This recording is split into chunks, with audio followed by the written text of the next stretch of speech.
The outer surface of a balloon is always larger than the center of the damn thing. That's the whole point of the scattering. Bene Gesserit responds to an Ixian suggestion that new investigative probes be sent out among the lost ones. One of the Sisterhood's swifter lighters took Miles Teg up to the guild transport circling Gamu. He did not like leaving the keep at this moment, but the priorities were obvious. He also had a gut reaction about this venture. In his 3 centuries of experience, Teg had learned to trust his gut reactions. Matters were not going well in Gamu. Every patrol, every report of remote sensors, the accounts of patron spies in the cities, everything fueled Teg's disquiet.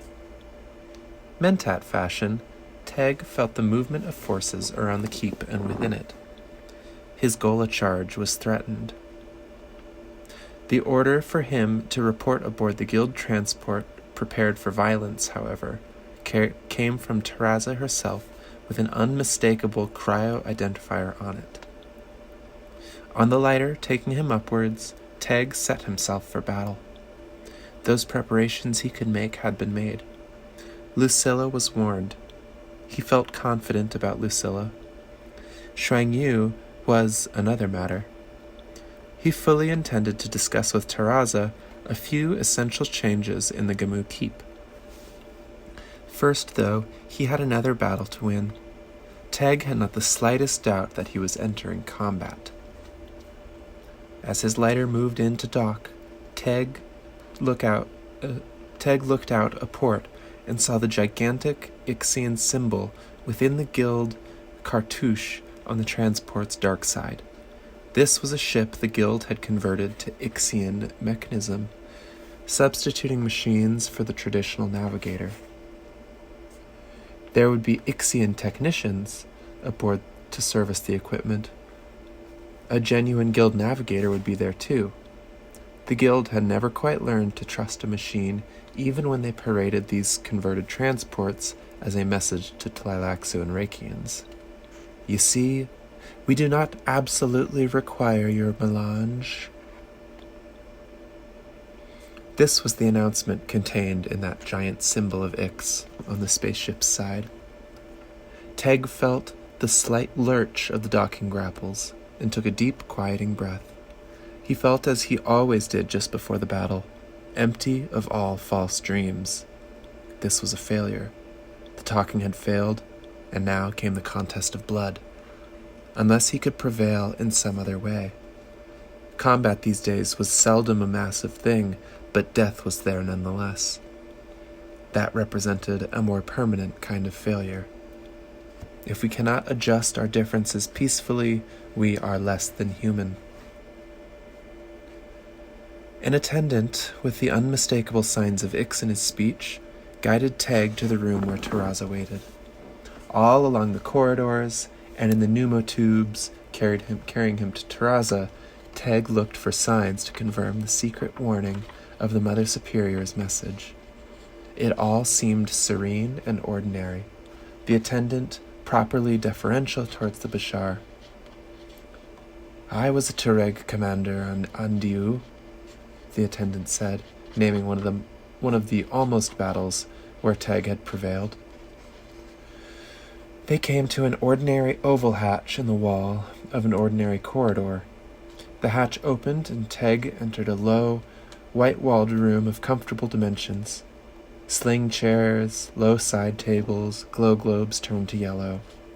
The hatch slid into its seals behind him with a solid thump, leaving his guide behind him in the corridor. A Bene Gesserit acolyte parted the gossamer hangings that concealed a passage on Teg's right. She nodded to him. He had been seen. Terraza would be notified. Teg suppressed a trembling in his calf muscles. Violence? He had not misinterpreted Terraza's secret warning. Were his preparations adequate? There was a black sling chair at his left, a long table in front of it, and another chair at the end of the table. Teg went to this side of the room and waited with his back to the wall. The brown dust of Gamu still clung to his boot toes, he noted.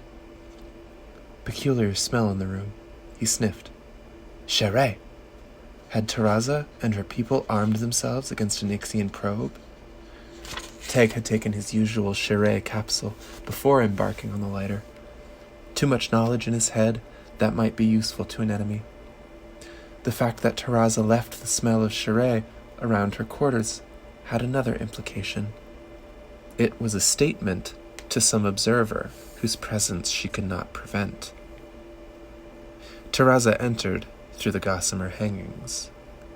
She appeared tired, he thought. He found this remarkable because the sisters were capable of concealing fatigue until almost ready to drop. Was she actually low in energy, or was this another gesture for hidden observers? Pausing just into the room, Taraza studied Teg. The Bashar appeared much older than when she had last seen him, Taraza thought. Duty on Gamu was having its effect, but she found this reassuring.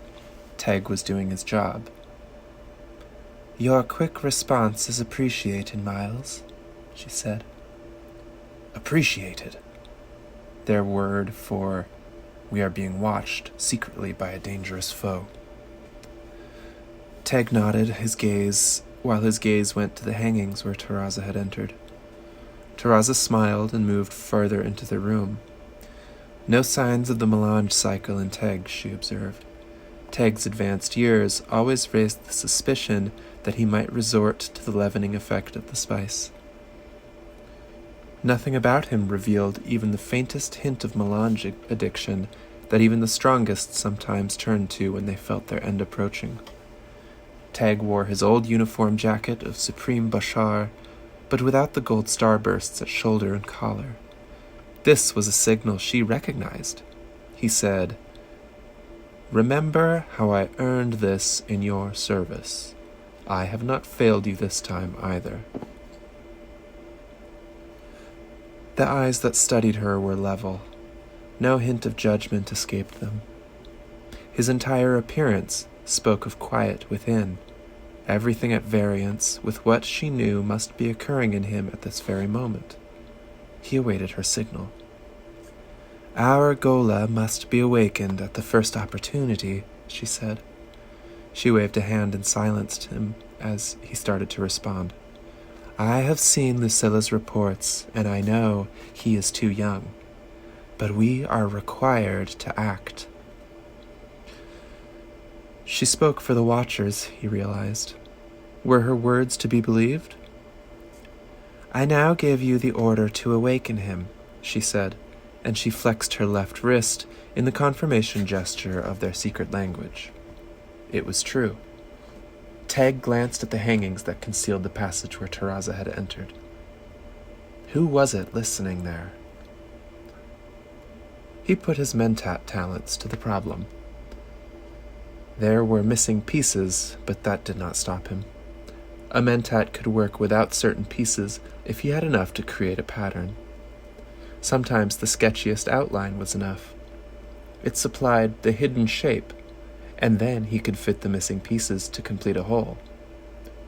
Mentats seldom had all the data they might desire, but he was trained to sense patterns, to recognize systems and wholeness. Teg reminded himself now that he had also been trained in the ultimate military sense. You trained a recruit to train a weapon, to aim the weapon correctly. Taraza was aiming him. His assessment of their situation had been confirmed. Desperate attempts will be made to kill or capture our gola before you can awaken him, she said. He recognized her tone, the coldly analytic offering of data to a mentat. She saw that he was in mentat mode then. The mentat search pattern rolled through his mind. First, there was the Sisterhood's design for the gola, largely unknown to him, but ranging somehow around the presence of a young female on Rakkus, who, so they said, could command worms. Idaho golas, charming persona and with something else that had made the tyrant and the Tleilaxu repeat him countless times. Duncans by the shipload. What service did this gola provide that the tyrant had not let him remain among the dead? And the Tleilaxu, they had decanted Duncan Idaho golas from their axolotl tanks for millennia, even after the death of the tyrant. The Tleilaxu had sold his gola to the Sisterhood 12 times, and the Sisterhood had paid in the hardest currency, melange from their own precious stores.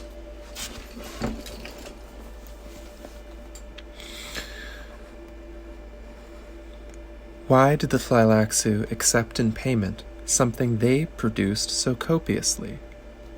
Obvious, to deplete the Sisterhood's supplies, a special form of greed there. The Tleilaxu were buying supremacy, a power game. Teg focused on the quietly waiting Mother Superior. The Tleilaxu have been killing our golas to control our timing, he said. Taraza nodded but did not speak. So there was more. Once again, he fell into mentat mode. The Bene Gesserit were a valuable market for the Tleilaxu melange.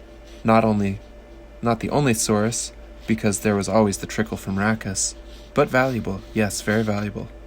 It was not a reasonable thing that the Tleilaxu would alienate a valuable market unless they had a more valuable market standing ready. Who else had an interest in Bene Gesserit activities? The Ixians, without a doubt. But Ixians were not a good market for melange. The Ixian presence on this ship spoke of their independence.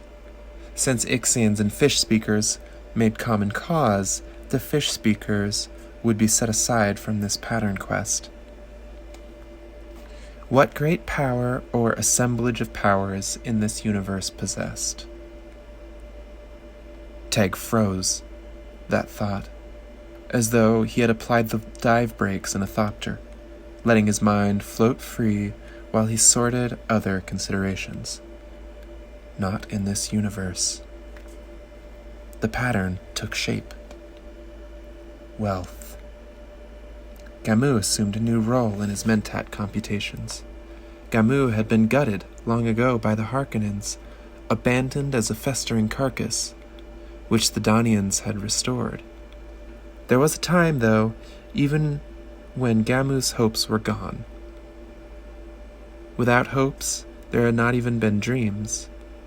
Climbing from that cesspool, the population had employed only the basest pragmatism.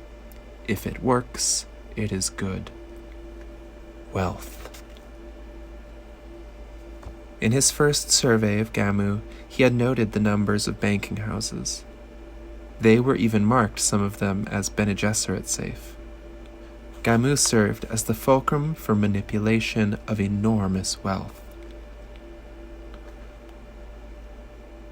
The bank he had visited to study its use as an emergency contact came back fully into his mentat awareness. He had realized at once that the place did not confine itself to purely planetary business. It was a banker's bank. Not just wealth, but wealth. A prime pattern development did not come into Teg's mind, but he had enough for a testing projection. Wealth not of this universe, people from the scattering. All of this mentat sorting had only taken a few seconds. Having reached its testing point, Teg set himself loose of muscle and nerve, glanced once at Taraza, and strode across the concealed entry. He noted that Taraza gave no sign of alarm at his movements. Whipping aside the hangings, Teg confronted a man almost as tall as himself, military-style clothing with crossed spears at the collar tabs. The face was heavy, the jaws wide, the green eyes. A look of surprised alertness, one hand poised above a pocket that bulged obviously with a weapon. Teg smiled at the man, let the hangings fall, and returned to Taraza. "We are being observed by people from the scattering," he said. Taraza relaxed. Teg's performance had been memorable. The hangings swished aside. The tall stranger entered and stopped about 2 paces from Teg. A glacial expression of anger gripped his features. "I warned you not to tell him!" The voice was a grating baritone, with a new accent to Teg. "And I warned you about the powers of this Mentat Bashar," Taraza said. A look of loathing flashed across her features. The man subsided, and a subtle look of fear came over his face. "Honored Matre, Don't you dare call me that!" Taraza's body tensed in a fighting posture that Teg had never seen her display. The man inclined his head slightly. "Dear lady, you do not control the situation here.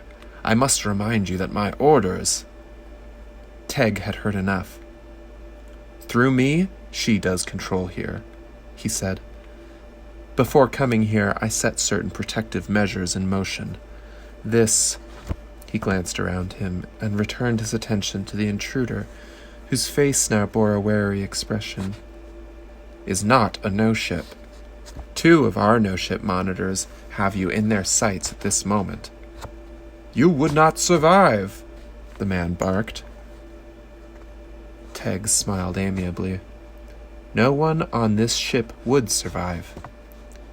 He clenched his jaw to key the nerve signal and activate the tiny pulsetimeter in his skull. It played its graphic signals against his visual centers. "And you don't know how much time in which to make a decision." "Tell him how you knew to do this," Taraza said. "The Mother Superior and I have our own private means of communication," Teg said. "But further than that, there was no need for her to warn me. Her summons was enough. The Mother Superior on a guild transport at a time like this? Impossible." "Impasse," the man growled. "Perhaps," Teg said, "but neither guild nor Ix will risk a total and all-out attack by Bene Gesserit forces under the command of a leader trained by me. I refer to the Bashar Brzmali. Your support has just dissolved and vanished." "I told him nothing of this," Taraza said. "You have just witnessed the performance of a Mentat Bashar, which I doubt could be equaled in your universe. Think of that if you consider going against Brzmali, a man trained by this Mentat." The intruder looked from Taraza to Teg and back to Taraza. "This is the way out of our seeming impasse," Teg said. "The Mother Superior Taraza and her entourage leave with me. You must decide immediately. Time is running out." "You're bluffing."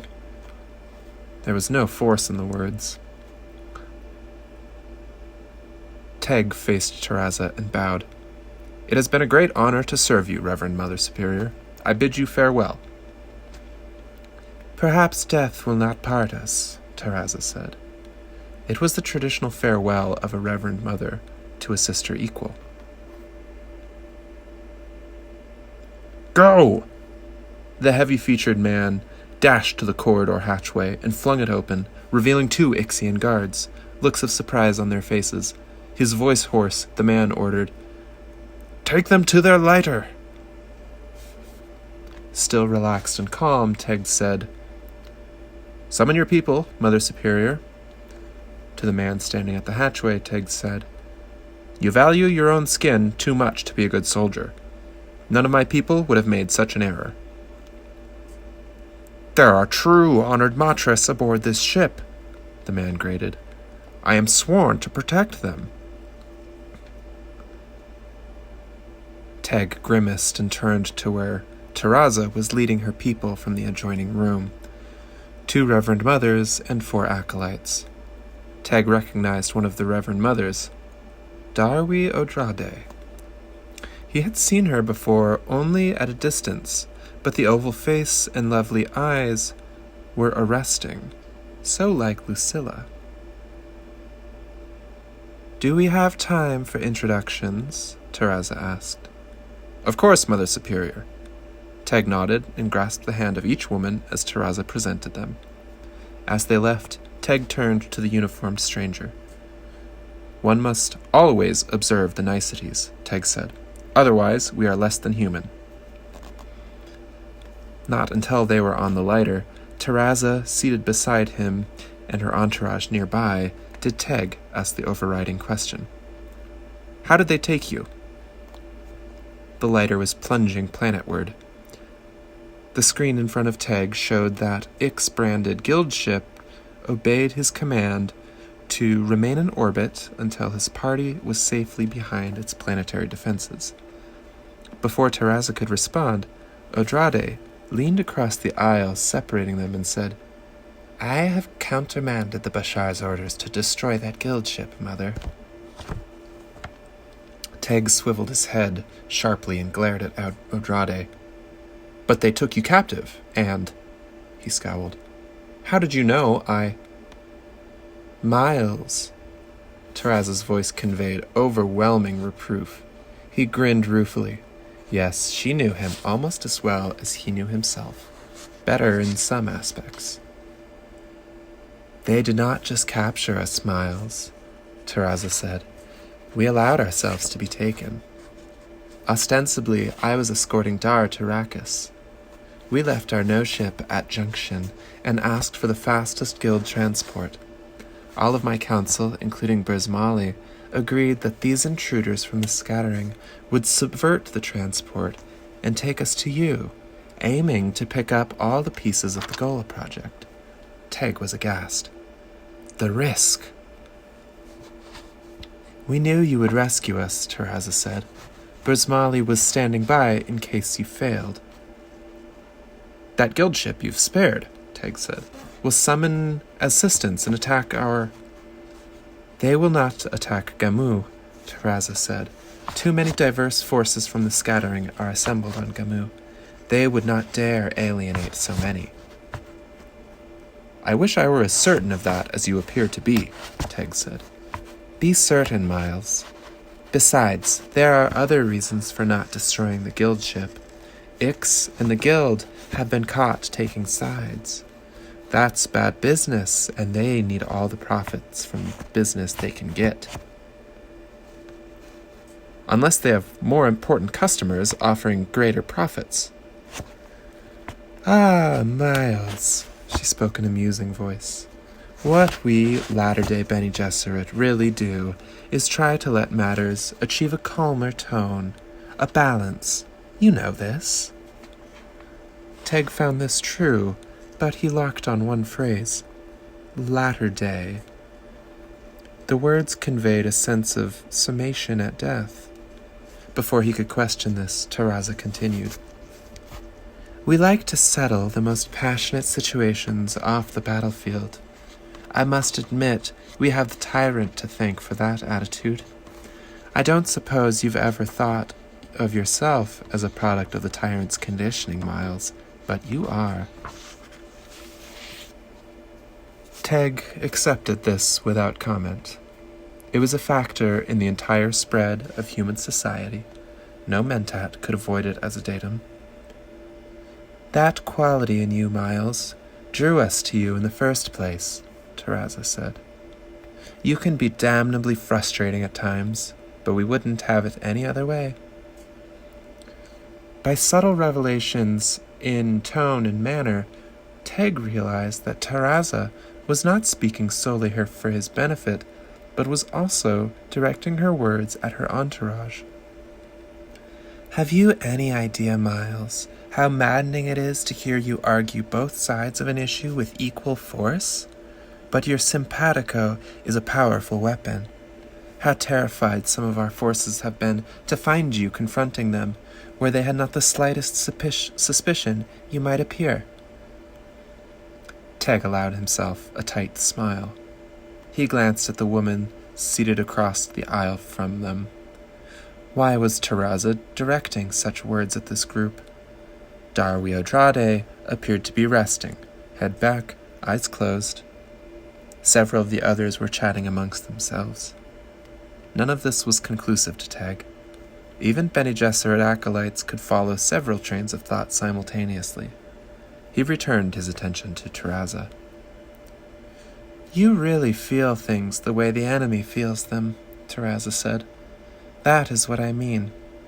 And of course, when you're in that mental frame, there is no enemy for you. Yes, there is. Don't mistake my words, Miles. You have never doubted your loyalty. But it's uncanny how you make us see things when we have no other way of seeing. There are times when you are our eyes. Darwiodrade, Teg saw, had opened her eyes and was looking about him. She was a lovely woman, something disturbing about her appearance. As with Lucilla, she reminded him of someone in his past. Before Teg could follow this thought, Terraza spoke. Has the gola this ability to balance between opposing forces? She asked. He could be a mentat, Teg said. He was a mentat in one incarnation, Miles. Do you really want him awakened so young? It is necessary, Miles. Deadly necessary.